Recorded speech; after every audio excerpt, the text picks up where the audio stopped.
তিনটি পাপ যদি আপনি করেন আপনি ধ্বংস হয়ে যাবেন, দ্রুত আপনার মৃত্যু হবে। মুসলিম শরীফের 2637 নম্বর হাদিস।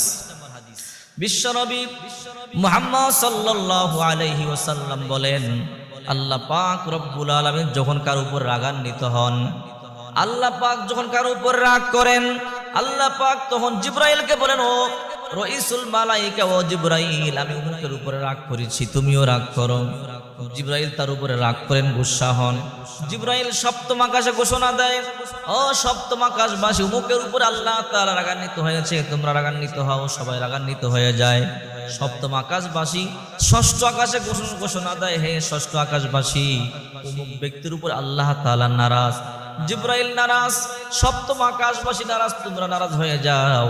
এইরকম ঘোষণা আস্তে আস্তে প্রথম আকাশের মধ্যে চলে আসে।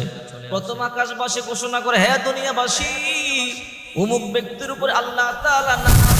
জিবরাইল নারাজ, সমস্ত আকাশবাসী নারাজ, তোমরা নারাজ হয়ে যাও, গোসা হয়ে যাও। তখন দুনিয়াবাসীও তার উপরে গোসা হয়ে যায়।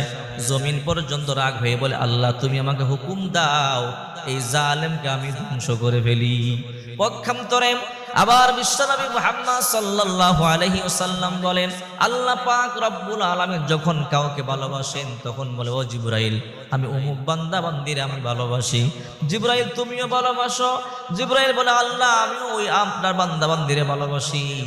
জিবরাইল ঘোষণা দেয় সপ্তম আকাশে, ও সপ্তম আকাশবাসী, অমুক বান্দা বান্দির আল্লাহ তাআলা ভালোবাসে, আমি জিবরাইল ভালোবাসি, তোমরাও ভালোবাসো। সপ্তম আকাশবাসী বলে, আমরাও ভালোবাসি।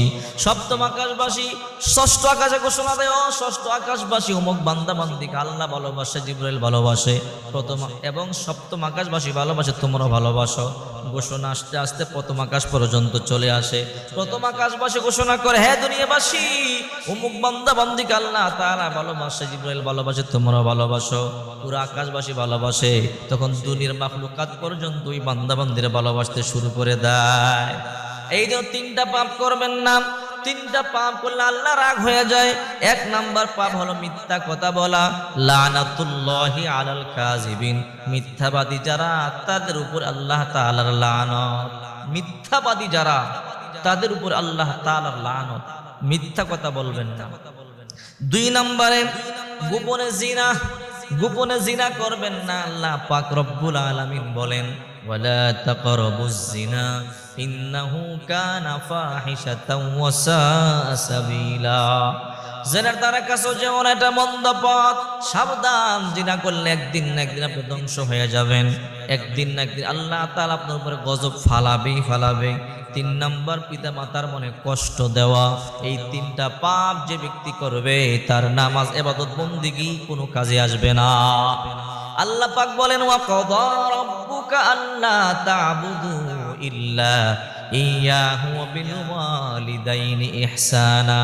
তোমার রব চূড়ান্ত ফয়সালা করে দিয়েছে, আল্লাহ ছাড়া কারো ইবাদত বন্দেগী করা যাবে না। একমাত্র ইবাদত করতে হবে আল্লাহ তাআলার। আল্লাহ ছাড়া কারো ইবাদত বন্দেগী করা যাবে না। একমাত্র ইবাদত বন্দেগী করতে হবে আল্লাহর। দুই নাম্বার, খেদমত করতে হবে মা বাবার, পিতা মাতার খেদমত করে খুশি করতে হবে। আল্লাহ পাক বলেন, ওয়াবিল ওয়ালিদাইনি ইহসানা, তোমরা তোমাদের মা বাবারে তোমরা খুশি করো, এদের খেদমত করো। কারণ বিশ্বনবী মুহাম্মদ সাল্লাল্লাহু আলাইহি ওয়াসাল্লাম বলেন, রিদুর রাব্বি ফি রিদুল ওয়ালিদাইন ওয়া সাখাতুর রাব্বি ফি সাখাতিল ওয়ালিদাইন। যার উপরে পিতা মাতা সন্তুষ্ট তার উপর আল্লাহ তাআলা সন্তুষ্ট, যার উপর পিতা মাতা অসন্তুষ্ট তার উপর আল্লাহ তাআলা অসন্তুষ্ট। আবার বিশ্বনবী মুহাম্মদ সাল্লাল্লাহু আলাইহি ওয়াসাল্লাম বলেন, সালাতু দাওয়াতিন মুস্তাজাবাতুন লা শাক্কা ফিহিন্না দাওয়াতুল ওয়ালিদি ওয়া দাওয়াতুল মুসাফির ওয়া দাওয়াতুল মাজলুমি। তিন ব্যক্তির দোয়া আল্লাহর দরবারে কবুল হয়, যার মধ্যে কোনো পর্দা নাই, আল্লাহ ফিরায় দেন। এক নাম্বার দাওয়াতুল ওয়ালিদি, এক নাম্বার মা বাবার দোয়া। দুই নম্বর দাওয়াতুল মুসাফির, মুসাফিরের দোয়া। তিন নম্বর দাওয়াতুল মাজলুম, মাজলুমের দোয়া। এই তিন ব্যক্তি আল্লাহর দরবারে হাত তুলে দোয়া করতে দেরি হয়, আল্লাহ তাআলা দোয়া কবুল করতে দেরি করে না। আল্লাহ দোয়া কবুল করতে দেরি করে না। এই জন্য প্রিয় ভাইয়েরা আমার পর্দানিশী মা বোনেরা, আমার কথাগুলো যাদের কানে পর্যন্ত যায়, তিনটা পাপ কখনো করবেন না। এই তিনটা পাপ থেকে নিজেকে বাঁচাবেন। এক নাম্বার, মিথ্যা কথা বলা। সর্ব গুনাহের মূল হলো মিথ্যা। এই মিথ্যা থেকে সব পাপ শুরু হয়। 2 নাম্বার গোপনে জিনা করা, 3 নাম্বার মা বাবারে কষ্ট দেওয়া। বিশ্বনবী মুহাম্মদ সাল্লাল্লাহু আলাইহি ওয়াসাল্লাম এক সাহাবী বলে, ওগো নবীজি খেদমত করব কার? আল্লাহর পয়গম্বর বলে তোমার মায়ের। ওই সাহাবী আবার বলে কার? তোমার মায়ের। আবার বলে কার? তোমার মায়ের। 4 নাম্বার বলে ওগো নবীজি খেদমত করব কার? আল্লাহর পয়গম্বর বলে তোমার বাবা। মা বাবা এমন এক সম্পদ, একবার যদি আপনি সুনজরে তাদের দিকে তাকান, এক নজরে একটা কবুল হওয়ার সওয়াব পাবেন। 10 লক্ষ টাকা খরচ করে হজ করলে কবুল হওয়ার গ্যারান্টি নাই।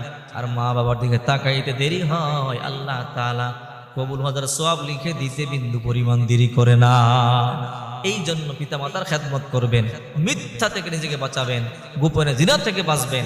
এই 3টা পাপ থেকে বাঁচলে আল্লাহ আপনার উপর রহমত নাজিল করবে।